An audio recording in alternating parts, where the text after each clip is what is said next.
أهلا بيكم. النهاردة عايزين نتعمق شوية في عالم صناعة العطور، أهلا بيكي. بس مش كفن وإبداع بس، لأ، هنشوفها كبزنس، كشغلانة ليها أصول. معانا مقتطفات من دراسة اسمها صانع العطور والسوق. دراسة مهمة. الهدف بقى إننا نشوف إزاي نجاح العطر مش قايم بس على شطارة اللي عمله، لا طبعا. لأ، ده قايم أكتر على فهمه للسوق اللي بيعمله العطر ده، سواء سوق بلد معينة أو حتى فئة منتجات معينة. عايزين نفهم سوا كده لغة الروايح دي. بالظبط، كلمة سوق هنا في الدراسة دي وفي شغلانتنا مش مجرد مكان بنبيع ونشتري فيه. أمال إيه؟ لا ده خليط كده من التقاليد بتاعت البلد دي في الروايح، توقعات الناس اللي عايشين هناك، المعاني اللي في دماغهم عن ريحة معينة. تدينا مثال؟ يعني الدراسة بتقولك مثلا سوق الشامبو في الدول الإسكندنافية ملوش أي علاقة بسوق الشامبو في إندونيسيا من ناحية الريحة المطلوبة. تمام. وحتى جوه إندونيسيا نفسها سوق الصابون ده ممكن تلاقيه متقسم اتنين، كل قسم ليه توقعات روايح مختلفة خالص. يه. ده معناه إن صانع العطور ده لازم يبقى تقريبا زي الباحث كده، لازم يدرس السوق ده حتة حتة. بصي، هو مش بدون باحث أكاديمي، بس لازم يبقى فضولي جدا وعنده حساسية عالية. يعني إيه؟ يعني مش بس يروح يشم الماركات الكبيرة المعروفة ويقول تمام. لأ، لأ. لازم ينزل ويدور على الماركات المحلية الصغيرة والماركات الدولية برضه، ويفهم الفرق بينهم. زي إيه الفرق ده؟ ممكن يلاقي إن الماركات العالمية بتستخدم تركيبة عطر يعني معقدة شوية، بس التركيز نفسه خفيف، آه. في حين إن الماركات المحلية التقليدية ممكن تكون ريحتها أبسط، مباشرة أكتر، بس في نفس الوقت قوية جدا وتركيزها عالي. فاهمة. الفهم ده هو اللي بيخليه يعرف يصمم العطر الصح للسوق ده. بالظبط كده، هو ده مفتاح النجاح. وده يودينا بقى للنقطة بتاعة ربط العطر بمكانة المنتج نفسه، البوزيشننج زي ما بيقولوا. تماما، البوزيشننج ده أساسي، الصورة اللي عايزين المنتج ياخدها في دماغ العميل. يعني لازم نسأل نفسنا. لازم نفهم مثلا إيه اللي بيخلي ريحة صابون الأطفال مختلفة عن ريحة صابون العيلة العادي، أو هل في خط مشترك بين روايح أنواع الصابون اللي بتدعي إنها طبية أو مضادة للبكتيريا. الإجابات دي هي اللي بتشكل لغة الروايح اللي بتقولي عليها. بالظبط، دي اللغة السرية بتاعت كل فئة منتجات. صانع العطور الشاطر بقى لازم يستوعب اللغة دي بعمق، لازم يبقى كأنه ابن السوق مش مجرد زائر بيشم ويمشي. طب إزاي يبقى ابن السوق؟ الأحسن طبعا لو يقدر يسافر ويعيش هناك فترة، أو حتى يزور كتير، يلاحظ الناس، يشوف بيستخدموا المنتجات إزاي فعلا في حياتهم. ده بيفرق جامد. حلو قوي.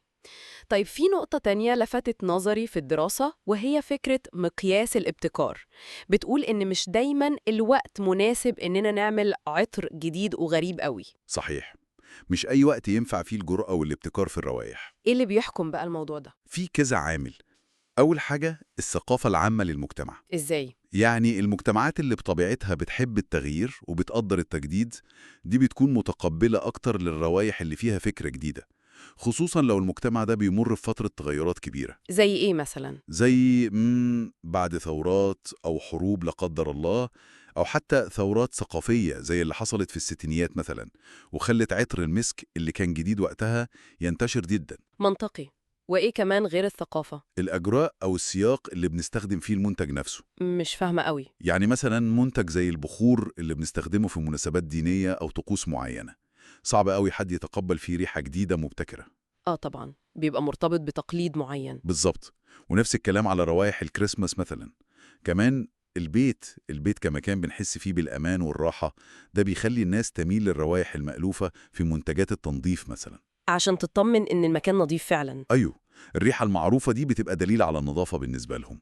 وكمان ما ينفعش ريحة المنظف تبقى قوية قوي وتتضارب مع روائح الأكل في المطبخ مثلا. طب ما أكيد في استثناءات، مش كده؟ طبعا في، لو المنتج ده معمول مخصوص لناس بتحب بيتها يعبر عن شخصيتها، أو مثلا لو منتج مرتبط بتكنولوجيا جديدة زي المعطرات اللي بتتحط في أجهزة معينة حديثة، هنا ممكن الابتكار يبقى مطلوب ومرحب ليه. تمام.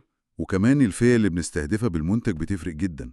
إزاي؟ يعني لو المنتج ده معمول عشان يوصل لأكبر عدد من الناس وبسرعة، لازم ريحته تبقى قريبة من الحاجات اللي الناس عارفاها وبتحبها، ما ينفعش يبقى صادم. لكن لو المنتج رايح لفئة معينة؟ لو رايح لفئة مميزة أو ناس بتدور على التميز والاختلاف، زي في العطور الكحولية الغالية مثلا. هنا بقى الابتكار بيبقى أساسي. أصل الرغبة في إن الواحد يبقى مختلف دي هي اللي بتحرك الابتكار في العطور دي بالذات. وحسب ما قريت ميزانية الإعلان كمان بتلعب دور. أكيد طبعا. منتج ميزانية إعلانه على قده يعني مش هيقدر ياخد مخاطرة كبيرة بريحة جديدة محدش يعرفها. فبيعمل إيه؟ غالبا بيحاول يقلد ريحة منتج تاني ناجح ومشهور في السوق عشان يدي إحساس بالجودة وإن المنتج ده مش أي كلام. نوع من الأمان للمستهلك. بالظبط. لكن بقى لو المنتج وراه حملة إعلانية ضخمة وميزانية مفتوحة، هنا بيبقى محتاج ريحة تميزه وتلفت النظر ليه. بس برضو مش أي ريحة وخلاص. لا، لازم تكون مميزة وفي نفس الوقت مقبولة لقطاع عريض. يعني معادلة صعبة شوية، مش غريبة لدرجة التنفير ومش مألوفة لدرجة الملل. كل ده بيوصلنا لنقطة تانية مهمة قوي في الدراسة. نموذج حراس البوابة ده، الجيت كيبر موديل، حسها عملية معقدة قوي. هي فعلا سلسلة من الموافقات. يعني العطر اللي بيعمله الصانع ده مش بيروح للسوق على طول. لا. لا طبعا، لازم الأول يعدي على ناس بتقومه جوه شركته هو، زي مجلس تقييم داخلي كده. وبعدين يروح لشركة العميل اللي هي الشركة اللي هتبيع المنتج للجمهور، وبرضه بيعدي على ناس بتقيمه هناك. كل دول اسمهم حراس البوابة. والمشكلة فين بقى؟ المشكلة لو حصل أي اختلاف في الفهم للسوق أو في التوقعات بين صانع العطر وبين أي حد من الحراس دول. ممكن العطر يفشل؟ ممكن يفشل تماما، حتى لو كان عطر كويس وقدر يوصل للسوق. وكل ما سلسلة الموافقات دي طولت، كل ما الموضوع بقى أعقد والخطورة زادت. طب والحل؟ أبحاث السوق؟ أبحاث السوق مهمة جدا هنا، بس لازم تكون متخصصة قوي. لازم تقدر تقيس حتى التأثير اللاواعي للريحة على الناس، وده مش سهل. الغريب بقى في وسط كل ده إن الدراسة بتقول إن صانع العطر نفسه، الفنان اللي ورا ريحة دي، دوره غالبا بيبقى سلبي في القرار النهائي. للأسف ده الواقع في أحيان كتير. القرار النهائي بيكون في إيد الإدارات والمسوقين وحراس البوابة دول. يعني صوته مش مسموع. إلا في حالات نادرة.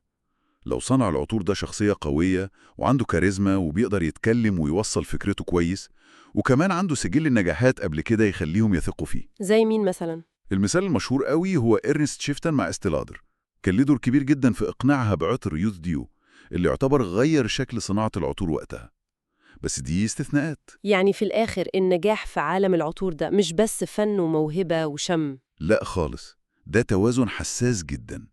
لازم يبقى فيه الموهبة الفنية أكيد، بس جنبها فهم عميق جدا للسوق بتقاليده بلغته العطرية الخاصة بيه. وإيه كمان؟ والقدرة بقى على التنقل بذكاء وسط كل حراس البوابة دول. وكمان تقدير دقيق لدرجة الابتكار المطلوبة لكل مشروع، لكل سوق، لكل منتج. طيب نختم بسؤال كده مفتوح للتفكير. مع كل الطبقات دي من الموافقات وحسابات السوق والميزانيات وتوقعات المستهلكين وحراس البوابة، يا ترى كام في المية من ريحة أي عطر بنشمعه النهاردة هي فعلا الرؤية الأصلية النقية بتاعت صانع العطر؟ وكام في المية منها نتيجة لكل التسويات والتعديلات اللي حصلت على طول الطريق ده؟ سؤال مهم جدا، ويخلينا نفكر في معنى الإبداع في الصناعة دي.